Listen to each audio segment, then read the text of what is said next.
लाहौर की सबसे बड़ी एलडीए अप्रूव्ड सोसाइटी जो है वो पानी में डूब गई है।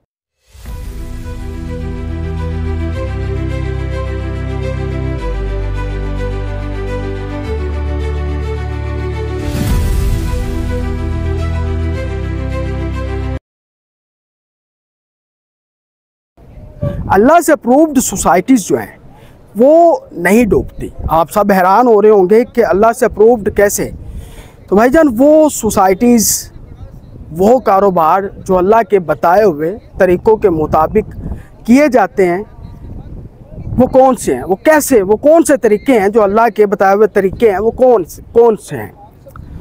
पहला तो ये कि वो सोसाइटीज़ जहाँ बन रही हैं, क्या वो जगह कब्ज़ा तो नहीं की हुई, 1 इंच भी ऐसी तो नहीं है जिस पर कब्ज़ा हुआ हो, या वो सोसाइटीज़ जिस पर पैसा लग रहा है क्या वो हलाल तरीके से लग रहा है। कहीं उस सोसाइटीज़ के अंदर झूठ बोल कर तो नहीं बेचे जा रहे प्लाट, क्योंकि झूठे पर अल्लाह की लानत है और जिस काम में झूठ होगा उस काम पर भी अल्लाह की लानत होती है। तो ये सारे तरीके जो हैं, जो देखने हैं, क्या उस काम की ज़कात अदा की है। जैसे इंसान अपने जिस्म की ज़कात रोज़े रख कर देता है, अपने माल की ज़कात साल में जो है वो गरीबों को एक दफ़ा ज़कात देकर ज़कात अदा करता है, उसी तरह जो किसान है वो अपनी फसल में से ज़कात जो है वो अदा करते हैं। इसी तरह आप जो बिज़नेस कर रहे हैं, जो कारोबार कर रहे हैं या सोसाइटीज़ बना रहे हैं, उसकी ज़कात अदा हुई है। ये सारी चीज़ें देखनी होती हैं। आज मैं उस बड़ी सोसाइटी के अंदर मौजूद हूँ जहाँ तकरीबन 2-3 करोड़ के ये प्लाटीनियम ब्लॉक है और इसकी सड़कें आप देख सकते हैं विजुअल्स के अंदर, कारपेट बनी हुई हैं, खूबसूरत सड़कें हैं। 3-3, 4-4 करोड़ के यहाँ घर विलास, आपको बड़ी बड़ी कोठियाँ मेरे पीछे भी नज़र आ रही होंगी जो कि पानी की नज़र हो चुकी है। हम पैसा लगाते हैं और हम कहते हैं कि एलडीए अप्रूव्ड हो तो हमें इत्मीनान मिलता है, क्या वो अल्लाह से अप्रूव्ड भी होती हैं। तो यहाँ ये सारा पानी जो है आप देख सकते हैं और पाक फ़ौज के जवान यहाँ मौजूद हैं लोगों की खिदमत के लिए, और इस वक्त करोड़ों रुपया जो है वो पानी की नज़र हो चुका है। और ये पानी बता रहा है कि ये जो जगह थी, अभी तक जो हमारे पास इतलात हैं, जो हम देख रहे हैं कि शायद ये दरिया के रास्ते पे बनी हुई सोसाइटी है। अब जाहिर सी बात है इसमें 2-3 चीज़ें हैं, तनकीद भी हो रही है, लोग तनकीद बराए इस्लाह भी कर रहे हैं। मैं यहाँ 2 चीज़ें करूँगा। हमारे दरिया सूख चुके थे, आफतें बता कर नहीं आती। जब आपका दरिया सूख चुके हैं, वो ज़मीन ज़ाया हो रही है, उस ज़मीन को किसी काम भी तो लाना है।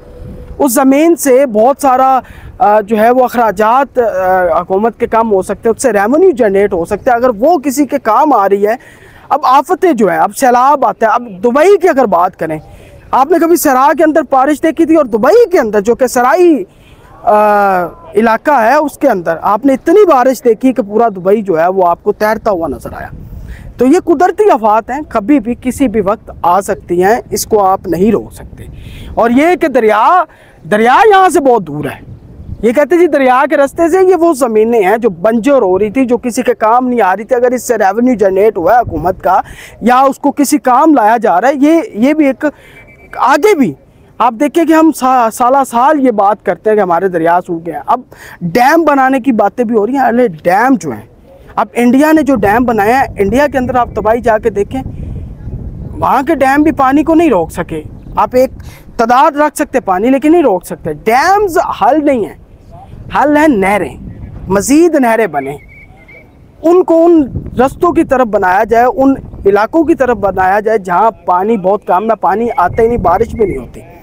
ऐसे जो इक़दाम होंगे उससे हम कुदरती आफात से बच सकते हैं, जिसमें हम अगर तूफ़ानी बारिशों से बचना चाहते हैं तो हम ग्रीनरी ज़्यादा करें, दरख्त ज़्यादा लगाएं, ठीक है। अल्लाह के बताए हुए तमाम अहकामात पर अमल करें। कुदरती आफात हमें छू भी नहीं सकती। हम जो है सैलाब से बचना चाहते हैं तो नहरें ज़्यादा बनाएं। अगर हम ज़लज़लों से बचना चाहते हैं तो हम अपना जो है वो कंस्ट्रक्शन इस तरह करें कि हम बच सकें। तो ये अब तक की सूरत हाल है। अभी भी मज़ीद पानी की तवक्को है। लाहौर की सबसे बड़ी ये सोसाइटी है जो पानी की नज़र हो चुकी है। अपने मेज़बान ज़ैन आसिफ की इजाज़त, अल्लाह हाफ़िज़।